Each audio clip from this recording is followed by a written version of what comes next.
তো গাইজ কয়েকদিন থেকে আমাকে প্রায় কয়েকজন কোশ্চেন করতেছেন যে ভাইয়া আমাদের অ্যাড্রেসের পোস্টাল কোডটা আমরা কীভাবে নির্ভুলভাবে বের করতে পারি।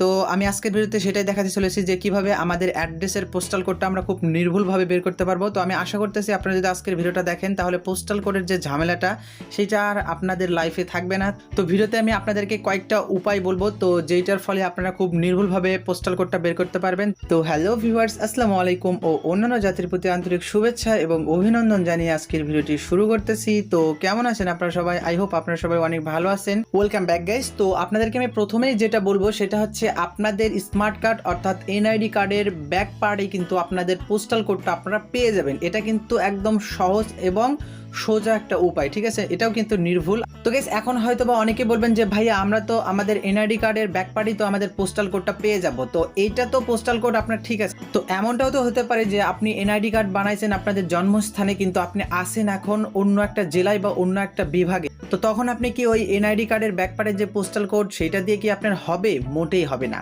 তো যাই হোক, আমি আপনাদেরকে কিন্তু সম্পূর্ণভাবে বুঝিয়ে দেওয়ার চেষ্টা করব। তো আশা করি আপনারা সম্পূর্ণ ভিডিওটা দেখবেন। তো ট্রিক্স নাম্বার 1 গাইস, তো আপনাদের এনআইডি কার্ড অর্থাৎ স্মার্ট কার্ডের ব্যাক পার্টে কিন্তু আপনারা পোস্টাল কোড পেয়ে যাবেন, এটা ঠিক আছে। তো গাইস আপনারা যে জায়গা থেকে এনআইডি কার্ডের অ্যাপ্লাই করেছিলেন সেই জায়গারই যদি আপনি পোস্টাল কোড প্রয়োজন হয় তাহলে কিন্তু আপনাদের এনআইডি কার্ডের ব্যাক পার্টে যে পোস্টাল কোডটা আছে ওইটা দিয়ে আপনাদের হয়ে যাবে, ঠিক আছে। তো এখন আসতেছে কি আমরা এনআইডি কার্ড বানাইছি আমাদের জন্মস্থানে, এখন আমি আসি অন্য একটা বিভাগে বা অন্য একটা জেলায়। তো এখন আমি কি আমার ওই এনআইডি কার্ডের ব্যাক পার্টে পোস্টাল কোড দিয়ে কি আমার হবে? কখনোই হবে না।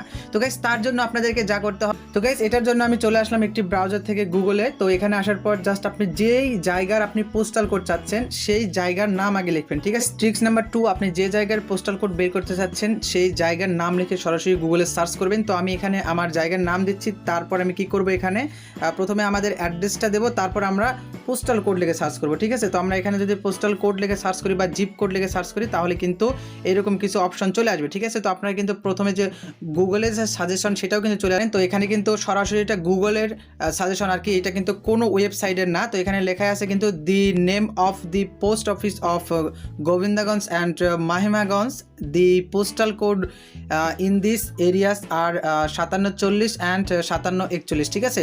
তো গাইস আমি আশা করতেছি আপনাদের অ্যাড্রেসের নাম লিখে আপনি জাস্ট পোস্টাল কোড বা জিপ কোড লিখে সার্চ করবেন, তাহলে আপনি কিন্তু গুগল থেকে আপনাদের পোস্টাল কোডটা আপনারা পেয়ে যাবেন। তো গাইস এরপরেও যদি আপনাদের পোস্টাল কোডটা আপনারা আইডেন্টিফাই করতে কোনো প্রবলেম হয় তাহলে কোনো সমস্যা নেই, আমি থার্ড স্টেপ আপনাদেরকে আমি বুঝিয়ে দিচ্ছি। তো প্রথমে আপনি কি করবেন, এই পোস্টাল কোড অফ বাংলাদেশ এইটা লিখে সার্চ করবেন, অথবা আমি ওয়েবসাইটটার লিঙ্ক কিন্তু আমার ভিডিও ডিসক্রিপশন বক্সে দিয়ে দেবো, আপনারা সেইখান থেকে কিন্তু সিম্পলি এই ওয়েবসাইটের লিঙ্কে কিন্তু ক্লিক করে এই ওয়েবসাইটে চলে আসবেন, ঠিক আছে। অথবা আপনি সার্চ করবেন এখানে পোস্টাল কোড অফ বাংলাদেশ, অথবা আপনি যে কান্ট্রির পোস্টাল কোড চাচ্ছেন সেই কান্ট্রি এখানে লিখে সার্চ করবেন, পোস্টাল কোড অফ যে কান্ট্রির আপনি চাচ্ছেন সেই কান্ট্রির নাম লিখবেন। তো ঠিক আছে, আমি এখানে বাংলাদেশের পোস্টাল কোড বের করতে চাচ্ছি আমার নির্দিষ্ট একটা জায়গা রাখি। তো আমি এখানে পোস্টাল কোড অফ বাংলাদেশ লিখে সার্চ করার পর নিচেই কিন্তু প্রথমেই একটা ওয়েবসাইট চলে আসবে, আর এই প্রথমে যে বাদবাকি যে অপশনটুকু দেখতে পাচ্ছেন এটা কিন্তু সরাসরি গুগল সাজেস্ট করতেছে আর কি, ঠিক আছে।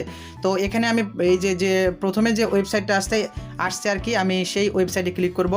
তো এই ওয়েবসাইটে ক্লিক করলে কিন্তু আপনারা খুব সুন্দরভাবে পোস্টাল কোডটা বের করতে পারবেন, যেটা আমি বলছিলাম আমাদের ভিডিও ডিসক্রিপশন বক্সে কিন্তু আমি এই ওয়েবসাইটটার লিঙ্ক কিন্তু দিয়ে দেবো। আমার কাছে বেসিক্যালি এই ওয়েবসাইটটা খুব ভালো লাগছে। তো এখানে আসার পর এখানে দেখতে পারতেছেন এখানে আপনারা সহজ ভাষায় আপনারা বুঝতেই পারবেন আপনারা নিজেরাই, আশা করতেছি আমি। তো এখানে সিলেক্ট ডিভিশন দিতে বলতেছে এবং এখানে সিলেক্ট ডিস্ট্রিক্ট দিতে বলতেছে এবং এখানে সিলেক্ট থানা দিতে বলতেছে, ঠিক আছে। তো আমরা যেই ডিভিশনে থাকি আশা করতেছি আমি সবাই আসলে জানেন আর কি। তো এটা হচ্ছে আমাদের বিভাগ আর কি। তো আমি কোন বিভাগে থাকি সেইটা কিন্তু এখানে দিয়ে দেবো। সিলেক্ট ডিভিশনে আসার পর আমরা এখানে রংপুর ডিভিশন আমি দিয়ে দিলাম আমাদের। দেন তারপর আমি যে ডিস্ট্রিক্ট অর্থাৎ আমার যে জেলায় থাকি আমি সেই জেলার নামটুকু এখানে দিয়ে দেবো। তো প্রথমে হচ্ছে আপনাদের ডিভিশন অর্থাৎ আপনার বিভাগ, দ্বিতীয়টা হচ্ছে ডিস্ট্রিক্ট অর্থাৎ আপনার জেলা, আপনি কোন জেলায় থাকেন সেই জেলাটার নাম দিয়ে দেবেন। দেন তারপর এখানে আপনার থানাটা সিলেক্ট করতে হবে, ঠিক আছে। তো এখানে আমি আমার কোন থানার আমি পোস্টাল কোডটা চাচ্ছি সেই থানার নামটা আমি এখানে দিয়ে দেবো। তো আমি এখানে গোবিন্দগঞ্জ লিখতেছি, গোবিন্দগঞ্জ লেখার পর এখানে আমি অপশনটা দিয়ে দিলাম। তো তারপর এখানে কিন্তু নিচে তার রেজাল্টটা চলে আসবে, এখানে পোস্ট অফিস এবং পোস্টাল কোডটা আমি দেখতে পারতেছি। তো এখানে গোবিন্দগঞ্জের পোস্টাল কোড হচ্ছে 5740 এবং মহিমাগঞ্জের পোস্টাল কোড হচ্ছে 5741, ঠিক আছে। তো এখানে কিন্তু আমি আমার এখানে প্লাস চিহ্নতে ক্লিক করলে আমি কিন্তু এই গোবিন্দগঞ্জ হচ্ছে ডিস্ট্রিক্ট এবং থানাটা দুটোই আমি দেখতে পারবো, ঠিক আছে। তো যাই হোক, আপনি কিন্তু এইভাবে আপনাদের পোস্টাল কোডটা খুব ইজিলি এবং নির্ভুলভাবে বের করতে পারবেন। আমি কিন্তু আপনাদেরকে 3টা স্টেপ বা 3টা ট্রিক্স আপনাদেরকে বলে দিয়েছি। তো আমি আশা করতেছি যে এই 3টা ট্রিক্স যদি আপনারা ফলো করেন তাহলে কিন্তু অবভিয়াসলি আপনাদের পোস্টাল কোডটা আপনারা খুব নির্ভুলভাবে আপনারা বের করতে পারবেন। আই হোপ আপনাদের ভিডিওটা খুব ভালো লাগছে, ছোট্ট করে একটা ভিডিও হয়েছে। কেমন লাগছে ভিডিওটি অবশ্যই কিন্তু কমেন্টে জানাবেন এবং চ্যানেলে নতুন হলে অবশ্যই কিন্তু চ্যানেলটিকে সাবস্ক্রাইব করবেন। তো এ পর্যন্ত ভালো থাকবেন, সুস্থ থাকবেন এবং নতুন নতুন ভিডিও পেতে অবশ্যই আমাদের চ্যানেলে অ্যাড হয়ে যাবেন অ্যান্ড আমাদের চ্যানেলটিকে অবশ্যই সাবস্ক্রাইব করে আমাদের পাশেই থাকবেন। দেখা হচ্ছে পরবর্তী কোনো ভিডিওতে। খোদা হাফেজ, আসসালামু আলাইকুম।